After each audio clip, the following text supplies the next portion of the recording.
The US Army said it would be able to field combat vehicle-mounted lasers and hypersonic missiles within the next 4 years to prepare for combat against rivals like Russia and China that may employ enemy drones or their own hypersonic weapons.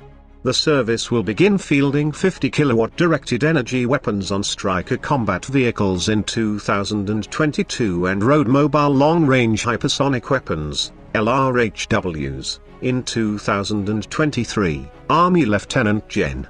L. Neil Thurgood, the director of the Rapid Capabilities and Critical Technologies Office, WCTO, told reporters on Wednesday, according to Breaking Defense. The Army intends to field test its 50-kilowatt vehicle-mounted laser, which is designed to shoot down enemy drones, rockets, and artillery and mortar rounds, in 2021, and then a battery of 4 vehicles will be delivered to troops the following year. There is also a project to develop a 100-kilowatt laser that could be mounted on a heavy truck. The challenge so far has been generating the necessary power levels.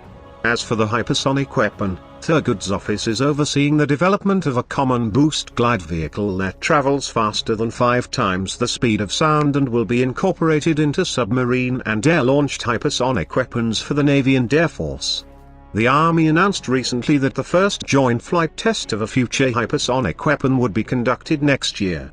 That test will be followed by flight tests every 6 months. The ground-based LRHW will be delivered to soldiers in sets of 4 launchers carrying 2 rounds each.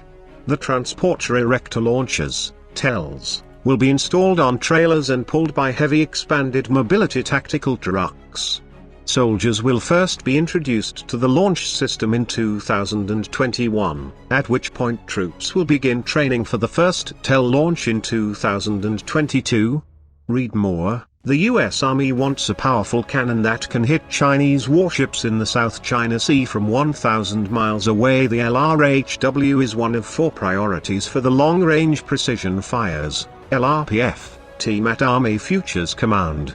This program is expected to deliver a weapon that can, at very long ranges, target critical strategic infrastructure and fixed-site radars, disabling vital components of an enemy's anti-access, area denial, A2/AD, system. Colonel John Rafferty, the head of the LRPF cross-functional team, previously told Business Insider.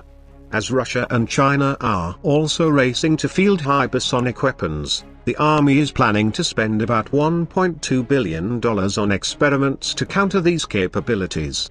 Hypersonic weapons are particularly threatening not only because of their high speeds, in excess of 5 times the speed of sound, but also because they are able to maneuver along unpredictable flight paths, making them nearly impossible to intercept.